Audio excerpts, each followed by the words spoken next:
Pada tanggal 12 Januari, PSSI melakukan konferensi pers guna menyambut pelatih anyar Timnas Indonesia Patrick Kluivert menggantikan Sinteyong yang diberhentikan sebelum kontraknya habis. Dari sini jelas PSSI mengeluarkan banyak anggaran, dari mendapatkan pelatih baru hingga membayar kompensasi sisa kontrak Sinteyong yang berakhir di 2027. Di mana menurut kabar yang beredar, gaji Sinteyong termasuk paling tinggi di Asia Tenggara yang mencapai 23,6 miliar per tahun. Tapi semua ini tentu mungkin sudah diperhitungkan oleh Ketua Umum PSSI Erick Thohir, di mana beliau mengatakan harus mengambil resiko terhadap masa depan Timnas Indonesia. Apakah keputusan PSSI untuk menggantikan STY di tengah-tengah kualifikasi Piala Dunia sudah tepat? Kira-kira apa yang akan terjadi pasca dipecatnya Sinteyong? Untuk itu mari kita bercerita kilas balik Sinteyong bersama Timnas Indonesia. Jadi kita akan masuk di segmen info aja.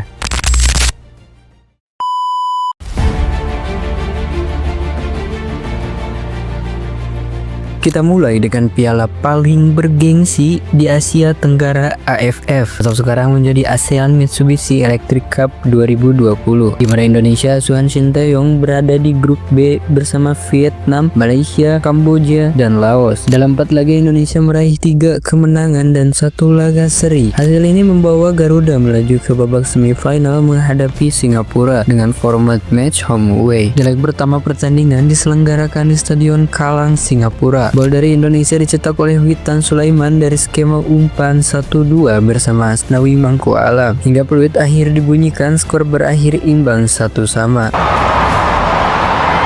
The desire to make something happen for his team down that right hand side.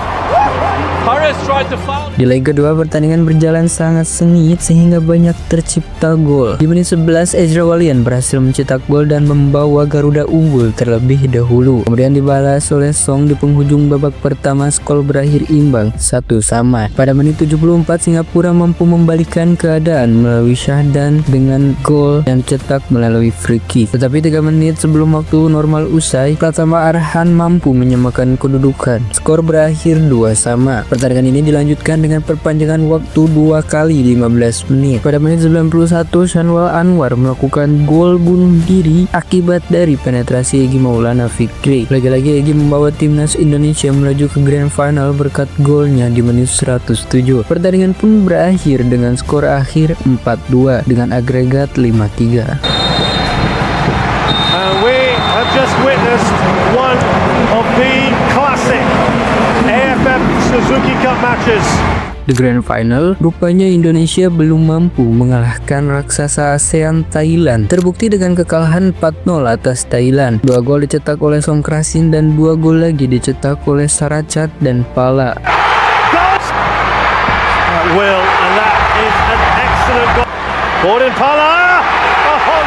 Kekalahan ini membuat peluang Indonesia untuk menjadi juara sangatlah tipis. Di leg kedua Indonesia harus mengubur mimpinya untuk menjuarai AFF ini dengan hasil seri 2-2. 2 gol dari Indonesia dicetak oleh Ricky Kambuaya dan Egy, dan 2 gol dari Thailand dicetak oleh Sarach dan Adisak. Dengan hasil ini Indonesia kalah agregat 6-2 dan harus puas menjadi runner up Piala AFF 2020.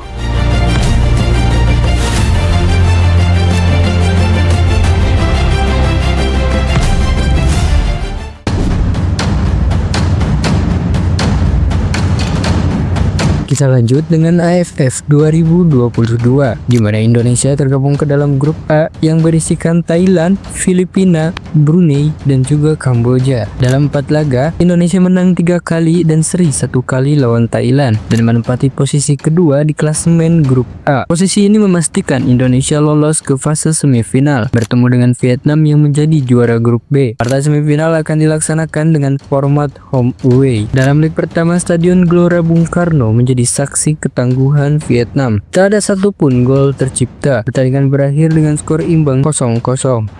Will the referee play a little bit longer? He won't. Slightly controversial ending to this game. Yeah, Have been a couple of decisions here that Pada leg kedua, Vietnam sebagai tuan rumah mampu membungkam pasukan Garuda dengan skor 2-0. Dua gol tersebut dicetak oleh bintang Vietnam Nguyen Thanh Linh pada menit 3 dan menit 47. Kemenangan ini membawa Vietnam melaju ke partai final dan akan bertemu Thailand yang menang atas Malaysia dengan agregat 3-1 sekaligus menghentikan langkah Indonesia di Piala AFF tahun 2022.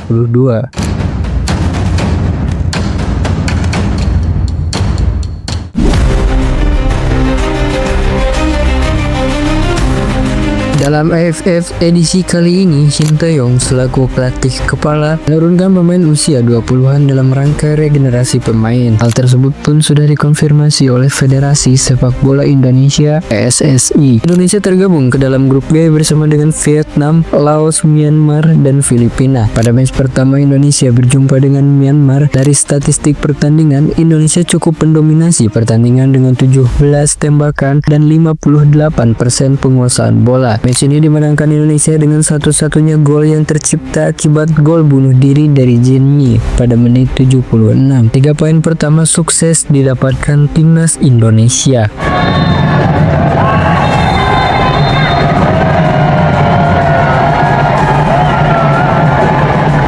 Pada pertandingan kedua, Indonesia berjumpa dengan Laos di Stadion Manahan, Surakarta. Agak terbilang cukup sengit di mana hasil imbang 3-3 menghiasi papan skor. Gol pertama dicetak oleh Panyopong di menit 9, tapi kemudian dibalas Kadek Ariel di menit 12. Laos kembali unggul melalui Patana yang selang beberapa menit saja dibalas oleh Ferrari di menit 18.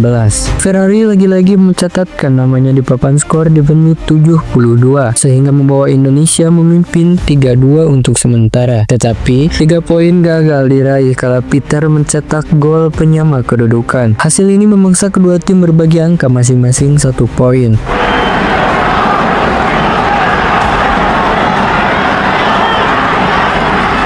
Pada pertandingan selanjutnya, Indonesia melakoni laga melawan Vietnam yang terbilang lawan yang tangguh. Terbukti dengan kekalahan tipis 1-0 atas Vietnam, Indonesia gagal menambah poin. Gol sepatutnya tersebut dicetak oleh Nguyen Quang Hai di menit 77.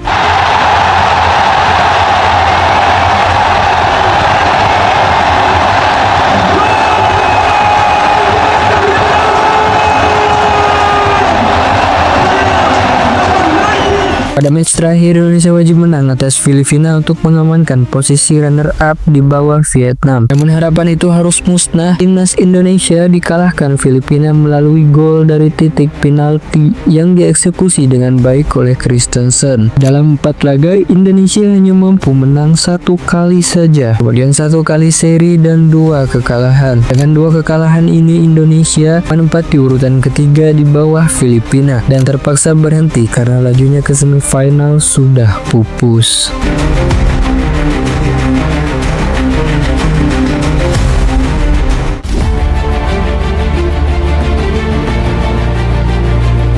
Kita juga tidak akan melupakan AFF kelompok umur usia 23 tahun. Timnas Indonesia U23 di bawah asuhan Shin Tae-yong juga lumayan mentereng. Beliau membawa Indonesia sampai ke final setelah mengalahkan Thailand 3-1 di semifinal. Walaupun harus kalah atas Vietnam lewat drama adu penalti dan menjadi runner-up. Hal tersebut juga menjadi pencapaian Shin Tae-yong bersama timnas Indonesia. Kemudian di SEA Games 2021, Shin Tae-yong juga membawa pulang medali perunggu setelah kalah melawan Malaysia di perebutan juara ketiga. Perjalanan Shin Tae-yong bersama timnas Indonesia akan kita lanjutkan di lain kesempatan. Masih ada perjuangan Shin Tae-yong yang jatuh bangun di kualifikasi Piala Asia dan Piala Dunia. Beliau juga mati-matian di Piala Asia usia 23 tahun. Tapi berhubung dengan durasi yang kayaknya kepanjangan, kita akan melihat kilas balik Shin Tae-yong di part 2 nanti.